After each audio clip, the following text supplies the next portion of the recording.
હિંમતનગર ખાતે કેબિનેટ શિક્ષણ મંત્રીએ રાજ્યમાં જે વિદ્યાર્થીઓને પુસ્તકો નથી મળ્યા તેમના વિશે નિવેદન આપ્યું। તેમણે કહ્યું કે અમે પુસ્તકો પહોંચાડવાનો પૂરો પ્રયત્ન કરી રહ્યા છીએ, પરંતુ જો ન મળે તો ઓનલાઈન પુસ્તકો અને પ્રાઇવેટ સ્ટોલમાં પુસ્તકો ઉપલબ્ધ છે।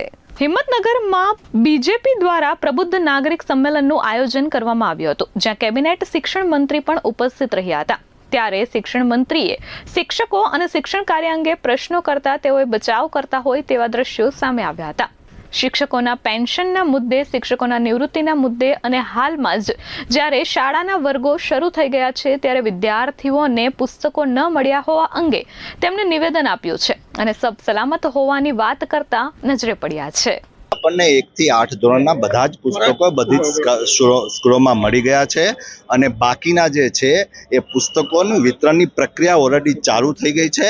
જિલ્લાઓમાં મળી ગયા છે, જેમાં બાકી છે એમાં ટૂંક સમય મળી જશે, પરંતુ વિદ્યાર્થીઓનો અભ્યાસ ના બગડે એ માટે વૈકલ્પિક વ્યવસ્થાના ભાગરૂપે ઓનલાઈન પુસ્તક પણ અવેલેબલ છે અને બધી જ સ્કૂલોમાં અવેલેબલ છે। સપ્તાહ જેટલો સમય થવા આવ્યો, હજુ સુધી બાળકોને નથી મળ્યા, પ્રાઇવેટમાં પણ નથી મળતા।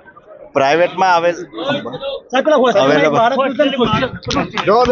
અવેલેબલ છે, પ્રાઇવેટમાં બી અવેલેબલ છે પુસ્તકો અને બાકીમાં પ્રક્રિયા ચાલુ જ છે અને ઓનલાઈન તો અવેલેબલ છે જ। આપણે કલ્પેશ પટેલ, S24 ન્યૂઝ, સાબરકાંઠા।